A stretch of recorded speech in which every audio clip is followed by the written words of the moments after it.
What is up, guys? I'm Paper Sharps for Feed Me Pixels, bringing you a full review of Toby the Secret Mine. So what is Toby the Secret Mine?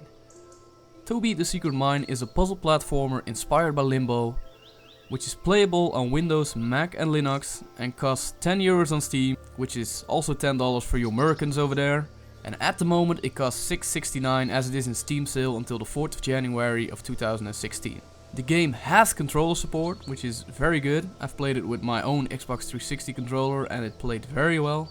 The game is developed by Lucas Naratil, which seems to be a lone developer in this case, which reminded me a lot of Dust and Elysian Tail, one of my favorite games of last year. Something that noticed and piqued my interest is that the game has a sort of transistor-like jump in, jump out interface. There's no intro screen at the beginning which indicates to start a game or load a game. Later on there is such a thing, but even then it's kind of incorporated into the game world. Like you're walking around and then all of a sudden it says, do you want to play further along? Do you want to play another chapter? That sort of thing. So as such there are no save files, but you can play back and forward between levels. It's a nice touch to the visual style and the immersion of the game, I would say, which I really appreciated. The game ran over for a little of 4 hours for me, which can be considered quite short for €10, $10.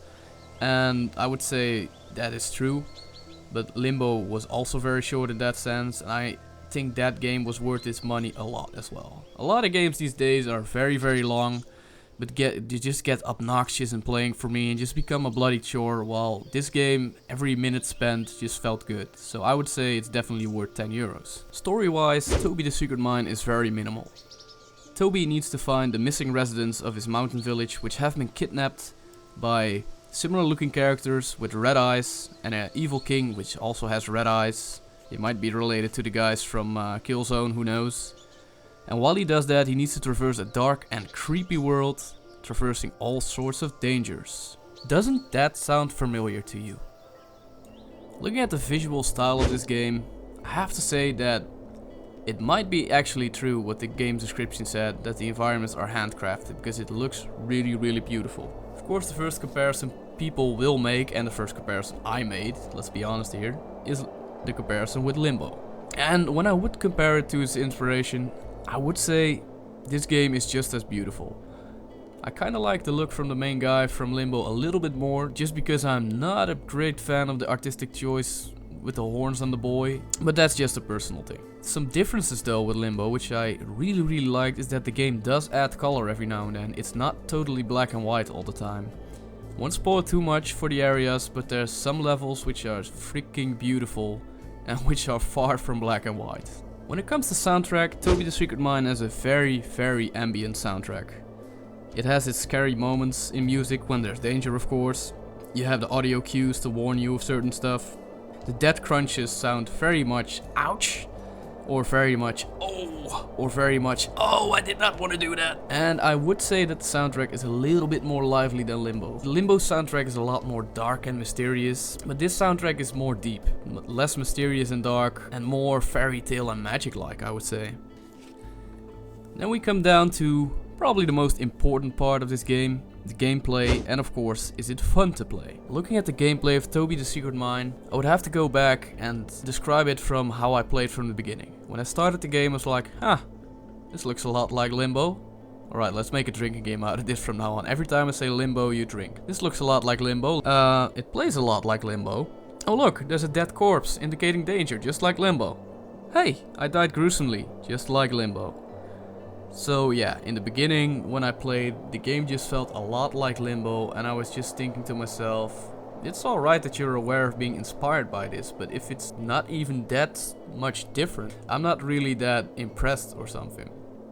But after a while that shit changed, because there's also an objective in the game, which is sort of a side objective, because I don't think you have to have a minimum of them, but the villagers, which you can save Rayman style, like the gobos, are spread around the landscape in secret nooks and crannies and corners, which you can save and collect.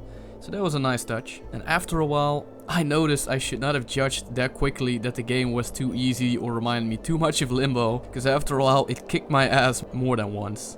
It gets harder and weirder in style, with weird enemies like some sort of pike worm in the ground, which can impale you when it jumps up, and enemies who throw bombs, that sort of thing.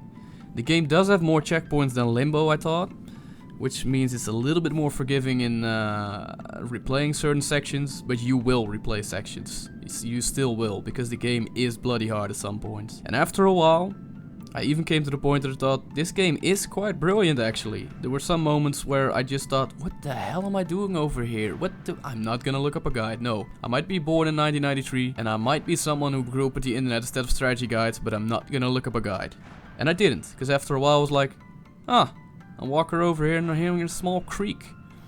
There are some audio cues in the game which are just brilliant in that sense. They give you a moment like, oh shit, maybe if I jump up, yup, I can fall through the floor over here. And this gives rise to all sorts of small mini puzzles in the game, which are very nice. Speaking of mini puzzles, sometimes in the game you're also prompted to stop and solve a little mini puzzle, like a lock which needs fixing, or a puzzle which needs solving with visual clues in the environment, which are a nice extra touch. I wouldn't say they were entirely necessary, but they didn't break up the gameplay, and they did add a little bit something. When I came in the game like 2.5 hours in, and I was already more and more impressed by it, and the skeptical look I had at it with comparing it constantly to Limbo faded away, as after a while you notice that the game, or Lucas in that sense, knows that the game has roots in Limbo. Limbo. And it exploits it puzzle-wise really good. There are moments when I had that same skeptical look like, oh look, there's an indication of danger, just like in Limbo. I know what the fuck, I just died. You just get a reversal of what normally happens. Like, you see a body, you're like, alright, I'm gonna be shot over there. But what you don't notice is that there are also a very weird light source nearby. You're just not noticing that light source, so you jump over the body into the light source and you get shot by an arrow. So yeah, kudos to you, Lucas, for knowing the source material you're working with, making something new and actually adding something, and maybe even surpassing it at some points. Of course, there are also some issues with the game, which include that quitting the game is kind of weird with a controller. When you press B, it goes back into the game when you're in the pause screen, but pressing A quits it or something. It's much easier to do with the mouse. I'm not sure how that worked. There was also a weird graphic glitch in the corner of the screen whenever Steam updated with, for example, Feed Me Pixel events. And you could fix this with Shift the tab and Shift tabbing again, but still, it kind of bugged me a little bit that that was in there. The loading screens were somewhat of an small issue. I wouldn't say it broke up anything of gameplay or fun, but compared to Limbo, where everything's just seamlessly in one playthrough, it did get annoying at some point where you got yet another loading screen between the areas. It would have been a nice touch if everything was connected. Also, I would say the thumbstick during time puzzles is sometimes a little bit too sensitive, especially when you're really nervous trying to solve a puzzle while freaking spikes come at you and you're just clicking that thumbstick, which is the only way to move between options in a puzzle, by the way, from left to right. So if you hold it a little bit too long, you take 2 steps instead of 1, and then you're just sitting there like, no, oh, and then you click on, and then you click wrong, and then you're just like, alright, kill me, I'm gonna try it again. In short, I would say Toby the Secret Mine is just as good, and in some respects even better than its inspiration Limbo, especially when it comes to later puzzles, and the visual style, which includes more colors than black and white, as well as more of an ambient soundtrack, and is a game which might sound expensive for 4 hours of gameplay in terms of €10 or $10, but I would definitely recommend you check it out, because it's €10 or $10 well spent, and it's just pure quality, pure fun.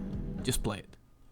Thanks for listening and watching this review, Feed Me Pixel fans. I was Paper Sharps, the newest addition to the team, doing my very first video review. I hope you enjoyed.